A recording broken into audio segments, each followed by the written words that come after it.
On dit souvent qu'il est impossible de réussir en France sans être entier, expatrié ou né riche. Pourtant, il est tout à fait possible de réussir en France sans tout ça et je vais te partager mes 8 points pour y arriver. Alors évidemment, tu l'auras compris, ce n'est pas une recette secrète, mais plutôt mon plan d'action vers cette réussite que je partage avec toi et que tu peux complètement appliquer. On dit souvent que du coup, il faut partir pour réussir. C'est ce qu'on peut croire facilement si on regarde toutes les vidéos d'entrepreneurs à succès, ou devrais-je dire, qui fake le succès sur YouTube. Alors forcément, la lourdeur administrative et les impôts élevés ne sont pas vraiment des mythes. On le remarque tous les jours sans forcément être entrepreneur. Aussi, on connaît tous quelqu'un en France qui est né riche et qui n'a pas besoin de travailler pour réussir. Alors, est-ce que la France est un pays où il faut être rentier de naissance pour avoir du succès? C'est ce qu'on va voir tout de suite dans cette vidéo. Avant toute chose, si tu es né en France, il y a 99% de chances que tu sois chanceux. À moins d'être né dans une situation familiale très complexe, la France te donne généralement accès à une éducation globalement bonne par rapport au monde, des infrastructures développées, un système bancaire fiable, bonne santé publique qui fait que tu peux déjà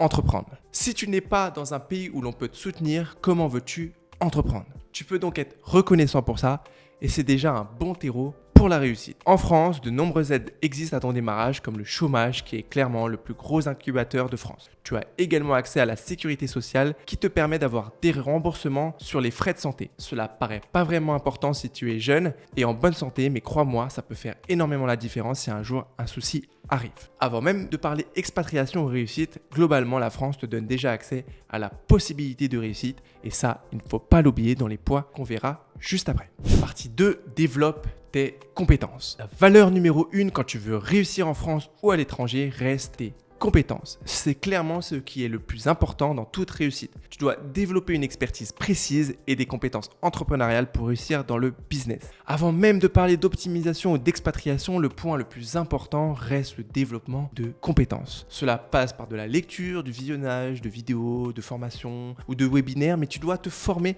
et t'entourer de gens qui ont déjà réussi dans ce que tu souhaites faire. Si tu t'ouvres sur le monde et sur ce qui se fait en business, tu pourras vite acquérir des compétences te permettant d'accéder à la réussite. Forme-toi dans le business, le marketing, la vente avant même de regarder si tu dois rester en France ou t'expatrier. Comment veux-tu réussir si tu n'es pas déjà compétent? Si tu t'es lancé, continue d'apprendre et de chercher à mettre à jour tes compétences. Selon moi, une des compétences les plus importantes à maîtriser reste l'adaptabilité pour réagir vite et s'adapter au monde de demain, peu importe où tu te trouves. Pour ça, tiens-toi au courant de ce qui se passe dans le monde professionnel, suis des sources reconnues sur ton domaine, sur LinkedIn, Twitter et va dans des groupes de partage. Bref, entoure-toi pour avoir un coup d'avance sur ton marché.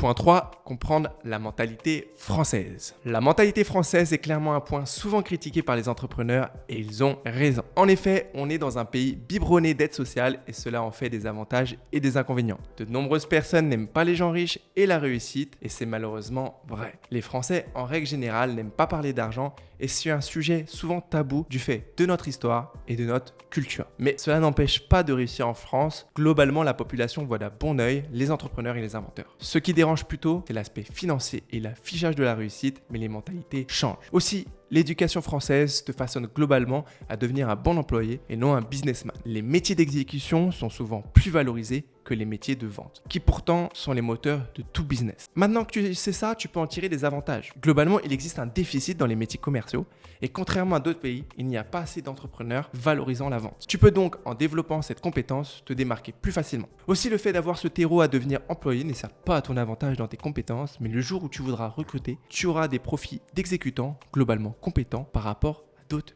pays. Partie 4. Gagne de l'argent. Toute entreprise passe par la création d'un business model performant. Pour réussir, ça paraît idiot, mais tu dois être en mesure de gagner de l'argent. Que tu souhaites lever des fonds ou être bootstrap, la plupart des entreprises passent par 3 phases de croissance. La première phase est la phase de vente.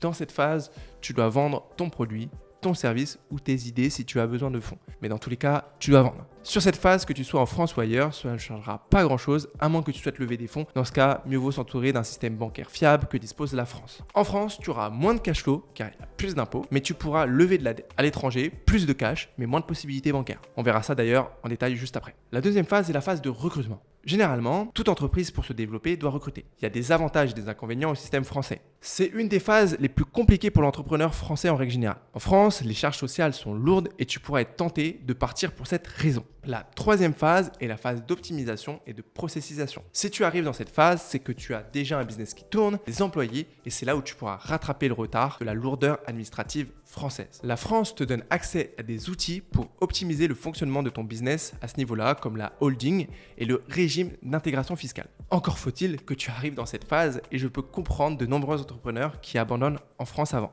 Partie 5, comprendre les impôts en France. Quand on se lance, les impôts peuvent sembler à la limite de l'escroquerie organisée tant les pourcentages sont élevés en France en comparaison d'autres pays. Cependant, il existe des moyens simples à mettre en place pour réduire tes impôts, se lancer et réussir en France. Déjà, quand tu te lances, il existe le statut de la micro-entreprise où les impôts ne sont pas si élevés par rapport au monde fiscal en général. Mais c'est certes un statut limité. Si tu ouvres une entreprise de type SAS, tu payes des impôts que sur tes bénéfices. Ainsi, comme on l'a vu précédemment, si déjà tu fais pas d'argent, ça va pas changer grand-chose pour toi. Alors, si c'est ton cas, bosse la vente et génère du chiffre avant de penser expatriation ou optimisation. Ce qui change, c'est quand tu souhaites te rémunérer en tant que dirigeant. Là, l'addition est clairement salée et je comprends tous les entrepreneurs qui partent pour avoir plus de cash flow. Il faut cependant comprendre que les impôts sont applicables que lorsque tu te transfères de l'argent. Ainsi, si tu investis, tu peux récupérer cet argent avec moins d'impôts plus tard. Il faut donc comprendre la notion de cash flow. Du fait des impôts élevés, tu auras en France en tant que dirigeant un cash flow personnel plus faible ou alors tu te feras matraquer niveau impôts. Tout l'objectif si tu souhaites réussir en France est de réduire tes revenus personnels mais capitaliser tes bénéfices d'entreprise. Forcément, si tu pars dans un pays fiscalement plus avantageux, tu auras l'impression d'être devenu riche plus rapidement ailleurs, mais en réalité, si tu fais les choses correctement, tu pourras obtenir le même montant, mais sous forme de capitalisation et d'investissement. Le réel désavantage, selon moi, est plutôt la charge administrative que les impôts en tant que tels.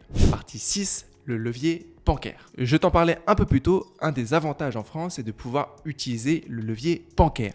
Bien que la situation ne soit pas à l'avantage de l'emprunt, les banques françaises prêtent encore pas mal, contrairement à d'autres pays. Le levier bancaire et la dette te permettent d'accélérer la croissance d'entreprises assez fortement. Ainsi, si tu as un projet innovant, tu pourras en plus lever de la dette auprès d'acteurs publics et aller beaucoup plus loin que si tu étais expatrié. En levant de l'argent à la banque ou auprès d'organismes, tu transfères le risque sur ces acteurs financiers. Et cela te permettra d'être plus serein. D'ailleurs, Drahi, le patron de SFR, dit qu'il dort beaucoup mieux depuis qu'il a des milliards de dettes. Alors je peux vous dire qu'aujourd'hui on me critique sur mon niveau de dette, mais je dors beaucoup plus facilement avec 50 milliards de dettes qu'avec les premiers 50 000 francs français de dettes que j'ai contracté quand j'ai créé mon entreprise en 1991. Quand tu commences à avoir un bilan solide et des revenus solides, tu pourras emprunter pour financer des nouveaux projets ou des locaux, choses qui ne seront pas si évidentes à faire si tu es à l'étranger. Aussi, la dette n'est pas imposée et tu pourras même réduire ton imposition sur la dette levée. Partie 7, le recrutement. C'est clairement, selon moi, l'étape la plus compliquée en France. Les charges sociales sont très élevées, ce qui peut flinguer ton entreprise et t'ajouter beaucoup de stress. Déléguer dans des pays ayant des fiscalités de recrutement et moins de charges est clairement à l'avantage de l'expatriation. D'autant plus qu'il est assez facile aujourd'hui de recruter des francophones partout dans le monde avec des compétences de qualité. Si tu arrives à t'entourer de bonnes personnes, tu pourras amener ton entreprise très loin et réussir en France. Partie 8. L'optimisation. La France, de son système centralisé, te donne accès à des outils passés à un certain niveau pour optimiser ton patrimoine et tes revenus. Je ne vais pas te faire un cours de fiscalité aujourd'hui, mais tu peux réduire ton imposition par la création de holding et jouer avec la dette comme vu précédemment, en investissant par exemple dans l'immobilier à travers de SCI. Aussi, tu peux bénéficier d'aides publiques comme le C2I, le CIR ou la GEI, qui permettront de faire baisser ton imposition. Si tu es arrivé à ce stade-là, tu peux commencer à jouer avec des outils fiscaux. Du fait de ces impôts élevés, la France peut sembler peu intéressante pour l'entrepreneuriat et donc si effectivement tu cherches à être riche du jour au lendemain et profiter de ton argent rapidement, la France ne sera pas adaptée à ton projet. On peut tout à fait réussir en France, mais si tu décides de monter un business ici, je te recommande de te renseigner sur les possibilités et le fonctionnement pour faire effet de levier et jouer avec les outils que la France te met à ta disposition. Si tu préfères plutôt profiter d'un lifestyle peu contraignant et pouvoir profiter de liquidités, alors mieux vaudra en effet penser à l'expatriation dans des pays moins administratifs et avec moins d'impôts. Dans tous les cas, la réussite passe par la génération de revenus et peu importe le pays où tu te trouves au final. Tu dois trouver un bon business model qui répond à une problématique précise, avoir des clients satisfaits et tu auras ta réussite même si tu te trouves en France. On a souvent l'impression que l'herbe est plus verte ailleurs, mais crois-moi, si tu es assez patient, ce pays peut t'aider à atteindre la réussite. Alors arrête de te plaindre et passe à l'action. J'ai d'ailleurs écrit une vidéo à ce sujet sur comment enfin arrêter de procrastiner. Je t'invite à aller la regarder juste ici.